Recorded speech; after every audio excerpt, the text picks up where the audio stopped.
Okay, real estate agents, we spend so much time talking about staging houses, getting the property to look good. We are going to take it to another level today. We got Matthew Mayhouse in the studio. We're going to be talking about landscaping and how to do it in a healthy way, earth friendly way, and make some beauty where you, agents and where your clients may need it to help them sell their houses. So, welcome, Matthew. Thank you, Joe, for having me on the show. I'm very excited to talk about these topics with you here today. Yeah. So, what can agents expect to get out of knowing about what you're doing? Yeah. So to answer that question, I'll give you my backstory real quickly. So I grew up on a farm. Both my father and brothers are farmers. By the time I was 5 years old, I decided to start gardening because we had a little place in the back of our garden and I wanted to grow my own food. So I started doing that. I failed badly because I was growing more weeds than anything else. I only started to realize later in life what I was doing wrong. And that's what a lot of people are struggling with is like, oh, we're growing more weeds than anything else, or plants are struggling, dying. But I experienced that at the age of 5 years old and I was devastated because I had prepared my soul, I did everything. But then life went on. I studied later in life. I did a bachelor degree in landscape architecture and a master degree in engineering of landscape architecture for big scale projects and developments. So, and then I did what everyone expected me to do is like to get a 9 to 5 job. I did it for far too long, 2.5 years, but I was completely depressed. And I said, okay, this is not for me. I'm going to quit my job because I love freedom.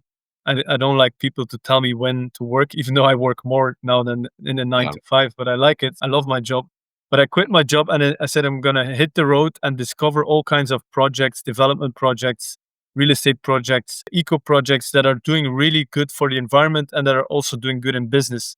And so I went on this quest. I volunteered in many projects and I went across the world to see what is good. And then, Joe, something interesting happened. I went to the Amazon rainforest because I wanted to see what is like the purest and most pristine landscape and environment on our planet. And it was so impressive. It left a deep impression on me. And I realized like, wow, this is so beautiful. We have to make sure that we can protect this for next generation because this is the fresh water, the clean air that we have. So we need to be able to protect that. And then, Joe, what happened is that I got really sick from a disease, a tropical disease called dengue. It's kind of like malaria. And from that moment on, my whole life went south. Like my girlfriend dumped me. I didn't have any more money because I was traveling all the time. I had to move in back with my parents. And I started asking some deeper life questions like, why am I here? What am I doing here? And this is related to alignment. We talked about it off before the podcast. And so I asked myself, why am I here? And I've understood that I'm here to help people to get the most out of their properties and in fact make environments that where nature can thrive and also people can thrive together. Because oftentimes we think it's one or the other. It's either like very beautiful and bad for the environment, or it's very profitable and we have to extract the earth. And they think like profit and nature don't go hand in hand. I have a lot of evidence that it does, and it's actually very interesting. I told myself, okay, what can I do to make this happen and have a big impact in the world? And by looking into like politics, not good. Politics doesn't change the world. Same with NGOs. I love NGO work, but it's not like actually having big impact. It's the entrepreneurs like you and me, Joe, and all the agents also out there that are changing the world, are helping people to connect owners with land and all those works. These are the people that change the world. So I decided to start my business. And so that's what we do in a nutshell. So, you actually work with the developer ahead of time and help them design their natural gardens and use the resources there, and it actually saves them. Yes, exactly. Because the big problem in development is that the first thing people do is they bulldoze the land, they level out the levels to have flat areas as much as possible. But by doing that, they're actually destroying a lot of the natural systems, like even water. How is water moving on the land? If Right. it was like a normal forest or something natural before, that's how it works. If we now bulldoze it, you're going to have water issues. You're going to create droughts as well. So actually starting from scratch and analyzing the land and then deciding, okay, we can build here and here, optimize it, and then work with the land, you're going to have a lot more profitability. And just to add like some ideas, that there's been some research done in the US, and it was comparing two communities. So one was actually just doing the thing that most developers do, is build the houses and then put some grass and trees, and that's it, finished. Right. The other one said, okay, we're going to take a different approach and actually focus on high quality greenery with more diversity, more natural elements, beautiful trees, like special things. And over the course of the next 20 years, the value of the properties with the beautiful greenery doubled in value compared to the ones that didn't. So the value was double as much 20 years later. So you can know what an impact that can have on real estate and real estate value, because we all have the longing to stay connected with nature. And that's why beautiful green lush properties sell better than the ones that are boring. And unfortunately, today they're making way more boring properties than beautiful lush ones. Yeah. I mean, in North Carolina right now where I am, there's lots of land stripping going on. That's the way these big companies come in. They'll leave some greens around the edges, or maybe a couple of spots here, and then they tear it up for the most Mhm. part. So smaller developers, this may be something that they can do pretty readily. So how would they go about finding somebody like you? Are you available online? Do you have to be physical on the property? Can you help analyze properties from wherever you are? Yeah, there's different approaches. I'm actually working on a project in Idaho, central US, if I'm not mistaken geographically. And there we're gonna work remotely. We'll be looking at all of the plants and drone footage. And eventually we might be traveling there, but we have enough data to start working on the master plan now. In many cases, it's best to do a visit, or to actually teach the people that the architects, the planners, the people that are involved, to coach them on how to actually use and leverage the land and get the most potential out of the land without destroying everything. Because the destruction is actually what costs a lot of money. Because if you destroy the land and then you have to bring in new soil, you have to grow plants, there's no organic materials in the soil, so you have to add a lot of stuff, and then Yeah. plants don't grow as well, they get diseases, you have to spray them with chemicals, insects become a problem, your land might flood, or the droughts are really devastating. So you have all these serious problems in communities that could have been avoided if they did a good job in development. And even if you have bad developments that have been done, there's still ways to regenerate projects over time. We also work a lot with clients that have already an existing house or development. Even for listing agents, this could be interesting to look like what can we do after, or to reverse the damage. And there's definitely solutions for that as well. Yeah. That's great. So let's talk about that. Where agents are out there, they're listing a property, and let's say they get in early and they're a year out or more. What kind of advice can they give to their seller to help create a better environment and a pretty looking? Because you mentioned luxury gardening. How can somebody do that in a sustainable way and get them to be aware of it and find the Mhm. resource? So the first thing that I would do is to look at the existing situation. So analyzing is really analyzing and observing the existing situation. Then also asking the clients, like, would they be interested in making some changes to their yard that actually can drastically increase the value of the property? And if they're up for it, then we can start talking. Obviously, there's things that are more obvious. You could do the exterior, the painting, the all those things, interior changes. This is also has to be done. But if you want to take it to the next level, or if your house is just in a really good condition, like, look at the yard and see what we can do. And then what I do is I observe everything, and we look at then implementing natural systems that actually are easy to maintain, that add value, that are more beautiful, and that are also more ecological. Because oftentimes people think like, oh, when you have a luxurious garden that looks beautiful, it's going to be super high in maintenance, and it's going to be really expensive to maintain, and you have to use a lot of chemicals. And that is true if you do it the conventional way, which is most of the gardens are being created in that sense. But what we do is look at, okay, we have, what is the budget, what can we invest today, and how can we then use that money to create a system that is super low in maintenance. And we've done it with many clients. Like, we've created gardens that are that are larger in size, and they only need like an hour a week of maintenance or less. So that's easy to do yourself, even for the time being. And then if you sell the property, you could also then inform the next owner, like, hey, we've got this ecosystem set up, and I'll give you a guideline on how to keep it looking beautiful. Or the actual contractor that might do the garden maintenance, you give them an instruction on how to do it, because a lot of the garden maintenance companies and the whole industry is just like set up to increase maintenance. I see that a lot. I joke about it all the time, and some of my colleagues might be not so happy about it. But I see that a lot of companies are doing maintenance to increase the maintenance. They're doing all these. They're weeding, but if you weed, weeds come back. The more you weed, the more weeds come. They do other things. They spray chemicals, which is a quick fix. It is a solution, but only a short-term solution, which actually makes the problem worse over time. So we're ditching all the chemicals. We base it on natural systems, and that all boils down to focusing on the health of the soil.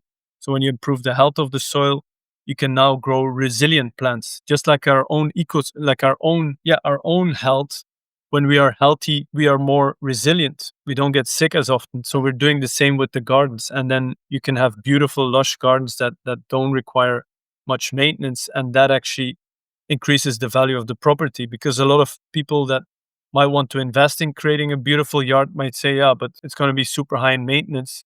And it doesn't have to be, because I still believe that the highest maintenance is just the lawn that people put everywhere. It's a lot of maintenance, and it doesn't work. And to be honest, it's actually something that dates back from the kind of from colonial times, and where people were like, it was a status symbol to have a lot of grass, because the bigger the more you could afford to like maintain it. That was like the status. And I don't think it's necessarily very pretty. So finding ways to make something really lush and beautiful that adds value to your property is the goal. That's fantastic. Where does an agent start? Like where to get this information to their potential seller?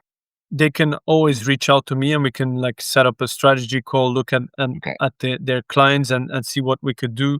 Obviously, they can also work with local partners, but I'm working internationally as well.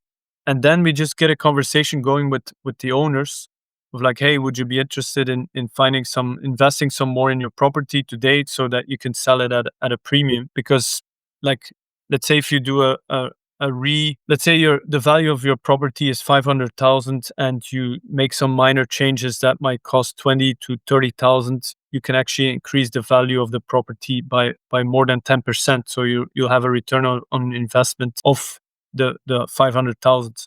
So Right. there's lots of ways that you can do it, and as an owner, you'll enjoy it. And also, as to your sellers, you could say like, hey, why don't we give you a free consultation when you purchase this home? There's a free consultation with a regenerative or international landscape architect that can help you to strategize what decisions you should be making to improve your garden and actually reduce the maintenance. That could be interesting, because maybe a lot of people might be afraid of buying a house with a bigger yard. They want it and they think it's beautiful, but I see a lot of homeowners are scared because they think it's so much work and so much maintenance, and they think they have to become a slave to their garden. So that could be really interesting to overcome one of those pain points for potential buyers. Yeah, one of the things that the good agents are doing is they're in front of their clients from the time they buy the house to the time they sell it the next time. And they're advising on different projects that they can be doing to keep their property value rising as best as possible. This could fit into that, I would think, quite nicely, where they're creating something early before they want to sell it. They get to enjoy it, like you're saying, and they have something that is regenerative. That's the word, right? I like that. Exactly. Regenerative is kind of beyond sustainable, because a lot of people focus on sustainable, but if you look at the word sustainable, it's to keep doing the same thing. And we don't need more of the same things, because they haven't worked in the last 50 years. We need to go beyond. We need to do regenerative, and it's so beautiful when you work with nature. Nature starts to help you instead of doing it conventionally or industrially. You're always constantly battling against nature, spraying more chemicals, weeding all the time, and it doesn't have to be like that. And I saw something you talk about the insects that are helpful for maintaining the property. You actually bring in certain insects to help maintain the Yeah, that's a gardens? great question. In some cases, we actually do, Joe, but that would only be to improve or to speed up certain processes that we already put in place. Okay. So the first thing we do is we find ways to increase the biodiversity of a property. And for example, one way you can do that is you put an insect hotel, you put up bird houses, you put in dead hedges, which is like assembling dead branches and putting that in an organized pile that actually looks beautiful. You could even make land art with it. That could be another value creation for the property. But then what happens, Joe, when you improve the biodiversity, some people might be thinking, no, I don't want all these bugs in my garden because then I have all the bugs. But actually what happens is when you increase the biodiversity, a certain balance starts to get into place and things start to self-maintain each other. And so what we do, for example, by adding those insect hotels or dead hedges, is that we want to create an ecosystem or an environment for ladybugs, because ladybugs are some of the most awesome insects you want to have in your garden because they feast on aphids. And aphids, Okay. if you know about gardening, aphids can be one of the worst things. Aphids can completely destroy your roses, other plants, especially when it's dry. Because actually, this is crazy. You won't believe this, but aphids partner up with ants. Actually, ants are keeping aphids like cattle. You won't believe this. It's actually true. Really? So ants milk the aphids and they collect their sugar, and in exchange they protect from other predators. So they're actually obtaining the aphids, and you see this a lot in drier years because then the ants have like ants don't like a lot of water. If you can counterbalance that with having way more ladybugs, then the problem will be solved because ladybugs can still fly and kill the aphids, and ladybugs eat up to like 100 aphids a day or something. So it's pretty crazy. So if we make a new garden, we sometimes you can actually buy them online. Aphids, sorry, not aphids. We don't want Yeah, aphids. You no, you can don't want buy larvae of ladybugs. So that actually will solve the problem. But then you also need to create the environment so that the ladybugs can survive. Because the problem why we don't have ladybugs as much anymore is that people keep their garden super tidy. And I understand it. You want to look just like your home. You want everything to look pretty and yeah. nice. So they remove all the leaves, they remove all the branches, and then the ladybugs can't survive because that's what they need to survive the winter. They need to like be in all those dead branches. So what we do is we actually create something beautiful, which is a dead hedge. We put all the branches, the leaves, and all the material in a beautiful way. It could even be a visual barrier as well to your neighbor, and then the ladybugs can survive. So yeah, there's this wild thing about insects and plants. And even to add on to it, Joe, I'm just get excited to talk about it. But the thing is that everything is frequency. And that's actually one of the law. I wrote a book about 12 universal laws of nature, how to get the most potential out of your land. And so one of the laws is the law of frequency says that everything vibrates. We're material is not even real. It's all frequency. And so plants also vibrate at a certain frequency. And when plants are healthy, they vibrate at a much higher frequency. And that actually gives signals to insects that might attack them. And it says to the insects like, hey, I'm very healthy. Don't bother eating my leaves because if you do, I'm going to send toxins in my leaves and that's going to make you very sick or it'll make you die. Whereas plants that are vibrating at a lower frequency, which often happens when we keep using chemicals because you destroy the soil and you're trying to solve a problem, but you're actually making it worse because the plants suffer from all the chemicals. And at a lower frequency, they're actually signaling to insects like, hey, I might die soon. Come and eat me because you can still reuse my leaves and all the things. So insects will always attack unhealthy plants just by the detection of the frequency.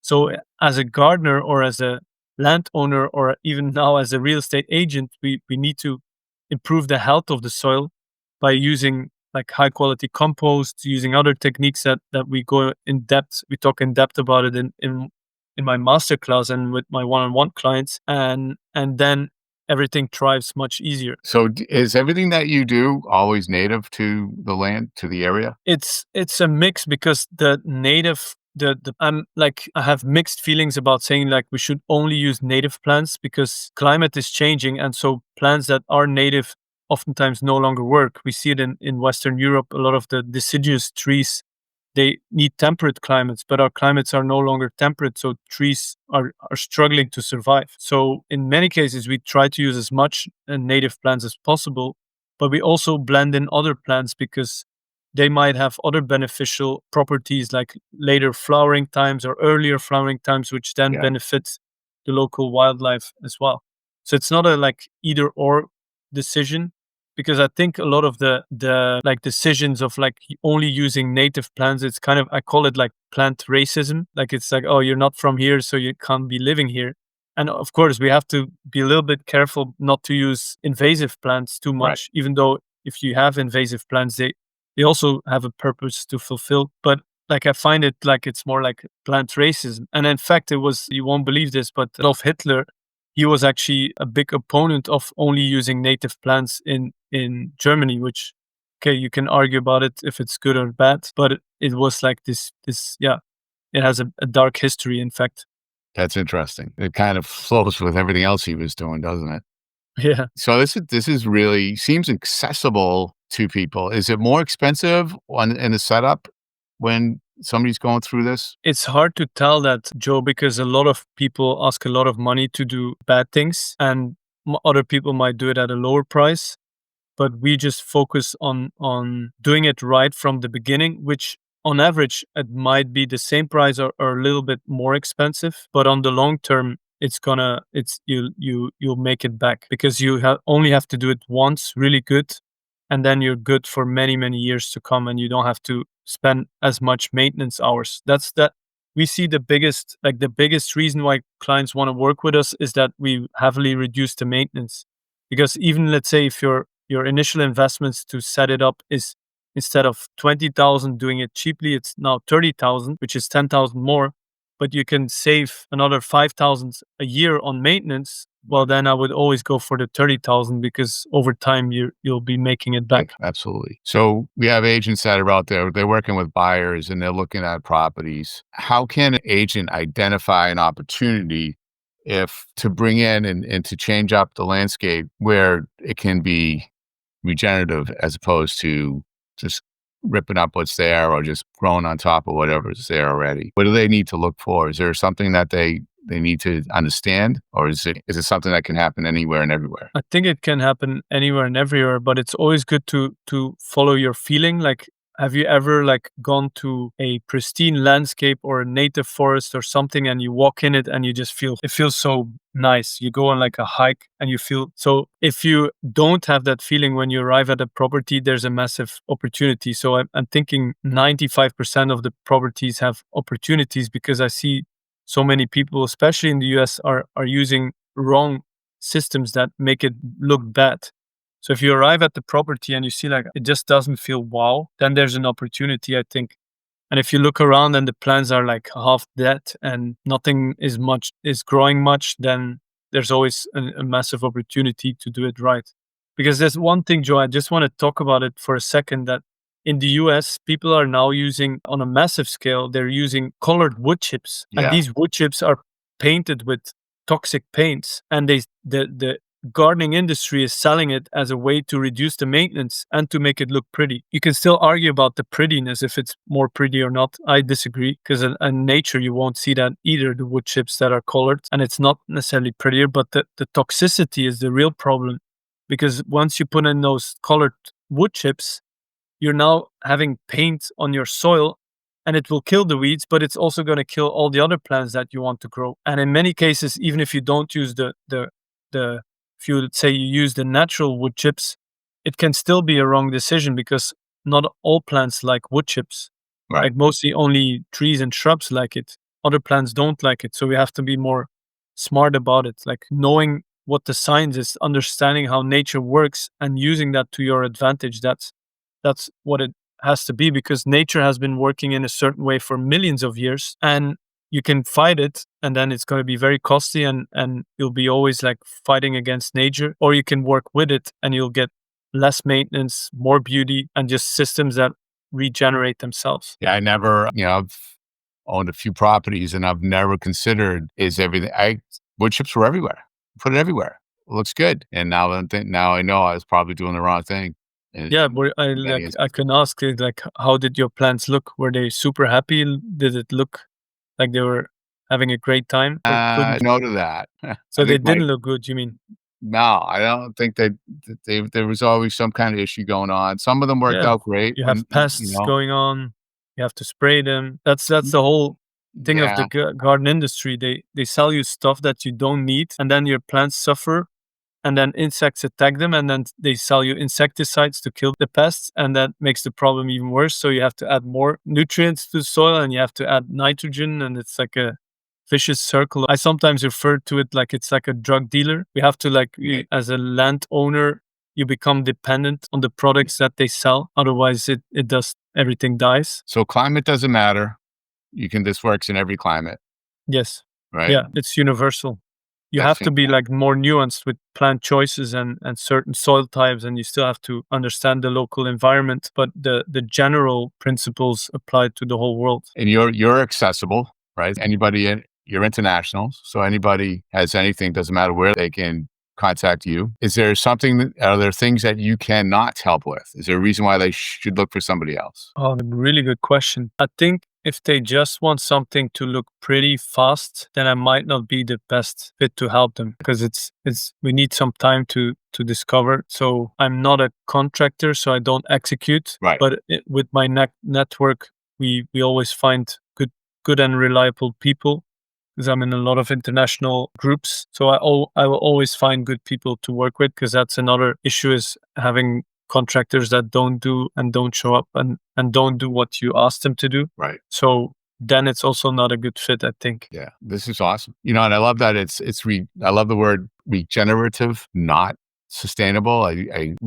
People fighting so hard to save the earth, and there's so many things that are right there that we can do that's a lot easier than poisoning it. Yeah, I agree. And like, start with your backyard. Like, it's easy to scream out loud that politicians should do something different, or that we should change on a massive scale. But I still believe that a garden can change the world, because I don't know if you're familiar with the butterfly effect. So when you do something small in your garden that improves it, your neighbor is going to come and look over the fence like, huh, why is your garden looking so good and mine is suffering? And then you can teach them more. Keeps Or going. same with you as an agent. If you like, oh, all my clients are super happy because we've created some unique value, you might inspire other agents to do the same. And that's how we really create change.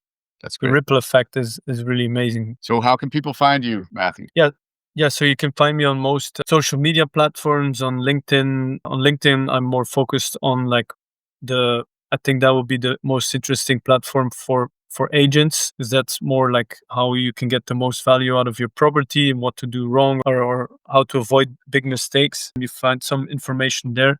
On Instagram, it's more like pretty pictures and some DIY advice for people that want to get into gardening themselves. And then something on Facebook we post, and on TikTok even. And so there you can find me. And then actually, Joe, what I want to offer to your audience is I want to give them a 30-minute free consultation with me. So if they're like, oh, I want to discover some opportunities to collaborate, I'll send you a Calendly link, and then people can just book a meeting with Fantastic. me when they're ready to implement these types of things that I talked about today. Yeah, I have a couple people I think I'm going to connect you with. They're very much into sustainability, and for that term, that's what is still used. So we're going to use that term for what they're doing. And I think they'd be really excited to get to know what you're doing and weave that into what they're offering. So that's fantastic. I love that. All right, Matt, Appreciate thank you so much. Real estate agents, subscribe to this channel. We're bringing phenomenal people like Matthew, giving you ideas to better your business. So stay tuned. Be your best. Have fun.